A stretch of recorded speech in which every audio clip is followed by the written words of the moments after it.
Hello everyone, ये video only for education view के हिसाब से मेरी तरफ से इस वीडियो में कोई बाई और सेल की रिकमेंडेशन नहीं है। बाई और सेल करने से पहले अपने फाइनेंशियल एडवाइजर से भी जरूर कंसल्ट कीजिएगा। तो दोस्तों, आज की इस वीडियो में हम बात करेंगे अदानी पावर कंपनी के बारे में। कंपनी से रिलेटेड बहुत ही अच्छी खबर हमें देखने को मिल रही है, जिसका इम्पैक्ट डायरेक्टली हमें मार्केट में कल हमें पड़ते हुए नजर आ सकता है। तो दोस्तों, यहाँ पर अदानी पावर का जो ड्यूज था, जो बांग्लादेश का, तो वो यहाँ पे अभी के टाइम कुछ हद तक क्लियर होते हुए नजर आया है। रिसेंटली यहाँ पर हमें देखने को मिला कि फ्राइडे के दिन एक नॉर्मली अदानी ग्रुप में एक बेटर मोमेंटम देखने को मिलता है।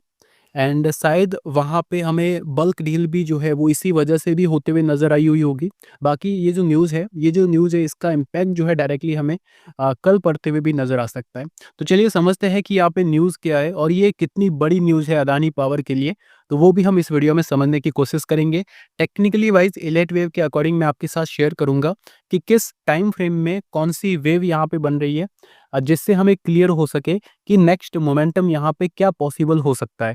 तो दोस्तों, यहाँ पर जो हमें न्यूज़ देखने को मिल रही है वो ये है कि अदानी पावर जो है इसका प्लांट यहाँ पर जो है झारखंड के अंदर है 1600 मेगावाट का। अब उस प्लांट से जो भी बिजली बनती है वो डायरेक्ट सीधी बिजली यहाँ पर बांग्लादेश के अंदर जाती है। अब बांग्लादेश में अदानी पावर जो है वो बांग्लादेश की 10% बिजली जो है वो अदानी पावर बांग्लादेश को प्रोवाइड करवाता है। अब ये एक बहुत बड़ी चीज़ हो गई, क्योंकि पूरे देश की 10% बिजली एक प्लांट से जा रही है। और ऐसे में अगर वो उस प्लांट से बिजली जाना बंद हो जाती है तो ऑलमोस्ट यहाँ पे बांग्लादेश को बड़ी दिक्कत आ सकती है। तो इस सिचुएशन में यहाँ पर जो है कि अडानी ग्रुप ने क्या कहा था कि अगर आप हमारा जो भी बकाया पेमेंट है वो नहीं करते तो हम यहाँ पे पावर कट कर लेंगे। तो ऐसी सिचुएशन में यहाँ पर बांग्लादेश के ऊपर जो टोटल बकाया था वो दोस्तों हो चुका था $884 मिलियन का। ठीक है, ये मिलियंस में, वो भी डॉलर्स में। तो $884 मिलियन का यहाँ पर जो है बांग्लादेश के ऊपर डेट हो चुका था अदानी पावर का। तो ऐसे में यहाँ पर हमें न्यूज़ ये देखने को मिली कि बांग्लादेश ने $384 मिलियन का जो पेमेंट है वो अदानी पावर को कर लिया है।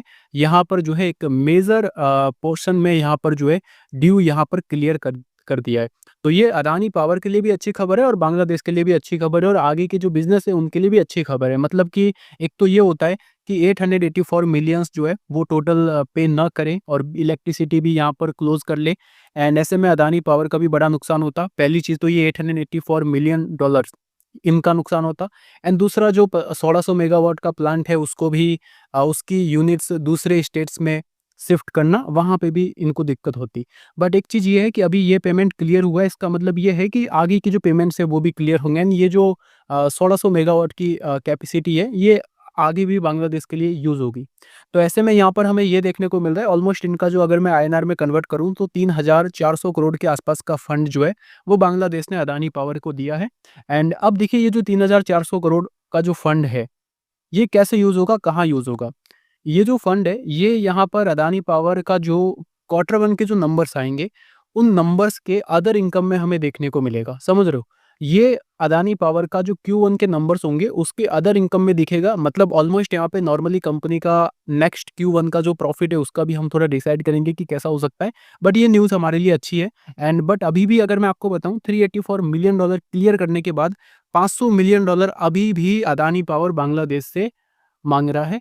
तो ये अभी भी यहाँ पर उनके ऊपर है। बट ऑलमोस्ट कहीं न कहीं अब उम्मीद है कि इतना अगर क्लियर हुआ है तो आगे भी हमें क्लियर होते हुए नज़र आ सकता है। अब देखिए मेजर चीज़ अगर मैं आपको बताऊँ तो वो ये है कि मार्च का टाइम एंड इस बार जो Q1 के जो नंबर्स होंगे, जो जून के नंबर्स होंगे, उसमें हमें चीज़ें अच्छी देखने को मिल सकती है। रीज़न क्या है? अब रीज़न ये है कि अगर आप नंबर्स डेटा यहाँ पर चेक करते हैं तो मार्च से ज़्यादा रेवेन्यू जून के टाइम होता है। जैसे 2023 में मार्च का रेवेन्यू 10,000 करोड़ एंड यहाँ पे जून का जो रेवेन्यू है वो 11,000 करोड़ का आया। ठीक है? यहाँ पे भी अगर आप देखेंगे 2022 में 10,500 करोड़ का रेवेन्यू, यहाँ पे जून में 13,700 करोड़। ओके, आगे अगर मैं बात करूँ यहाँ पे मार्च में 13,300, यहाँ पे 14,956। तो यहाँ पे अगर 14,200 आया है तो मे बी अगले में 16,000 करोड़ तक की भी रेवेन्यू पॉसिबिलिटीज़ है। ठीक है? तो पहली चीज़ तो ये हो गई। 16,000 करोड़ का रेवेन्यू प्लस अगर मान लो सब कुछ सेम रहता है, मार्जिन्स वगैरह सब कुछ सेम रहता है, अदर इनकम और ये जो इंटरेस्ट है अगर सब कुछ सेम रहता है, टैक्स भी सेम रहता है, तो टोटल यहाँ पे कंपनी का रेवेन्यू के अकॉर्डिंग हमें यहाँ पर जो है 2500 करोड़ तो 14,000 करोड़ के हिसाब से, अगर मैं 16,000 करोड़ के हिसाब से रेवेन्यू को काउंट करूँ, तो तकरीबन हम यहाँ पर हम मान सकते हैं कि भाई कंपनी नेक्स्ट क्वार्टर 3,000 करोड़ के प्रॉफिट्स दिखा सकती है।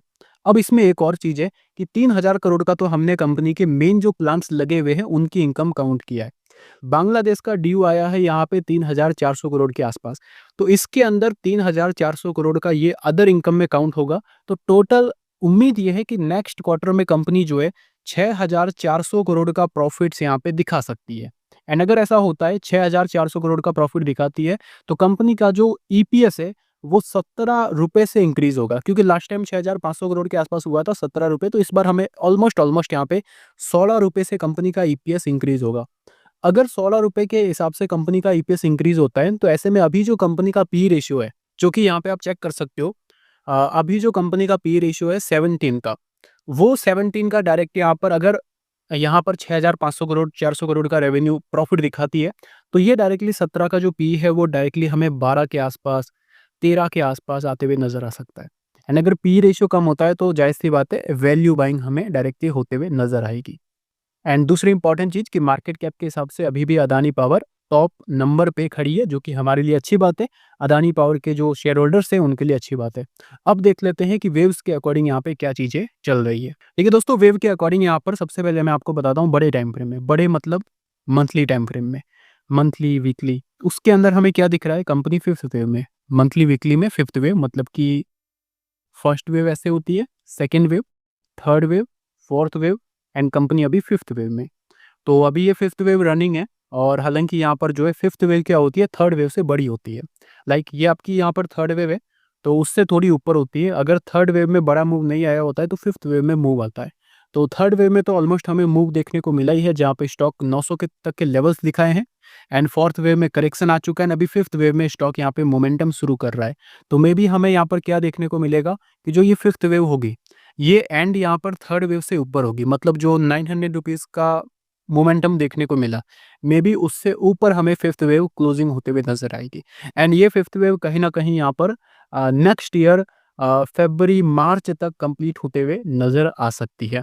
अब one day time frame candle के अकॉर्डिंग भी आपको अगर मैं बताऊं, तो जब भी आप चार्ट में जाएंगे one day time frame candle में चेक करेंगे, तो जो मूविंग एवरेज है 200 ने मूविंग एवरेज का यहाँ पर क्रॉसओवर हो चुका है, बुलिश क्रॉसओवर। लाइक प्राइस इस टाइप से जब मूव करता है और ऐसे करेक्शन आता है, तो ऐसे में जो मूविंग एवरेज होता है वो इस टाइप से प्राइस के नीचे चलता है। फिर जब प्राइस में गिरावट होती है तो मूविंग एवरेज यहाँ पर ऊपर आ जाता है, प्राइस नीचे आ जाता है। और फिर अभी के टाइम यहाँ पर क्या हो रहा है कि प्राइस अगेन मूविंग एवरेज से ऊपर निकल रहा है, एंड मूविंग एवरेज प्राइस के वापस नीचे जा रहा है। तो ये एक बुलिश क्रॉसओवर होते हुए नजर आ चुका है, जो कि अच्छी बात है। And one day time frame candle के अंदर भी इसके अंदर फिफ्थ वेव बन रही है, जो कि मोमेंटम यहाँ पे पॉसिबिलिटीज दर्शाता है। आपका क्या व्यू है अदानी पावर को लेके, मेरे साथ जरूर शेयर कीजिएगा। मेरी तरफ से कोई बाई और सेल की रिकमेंडेशन नहीं है। Thank you.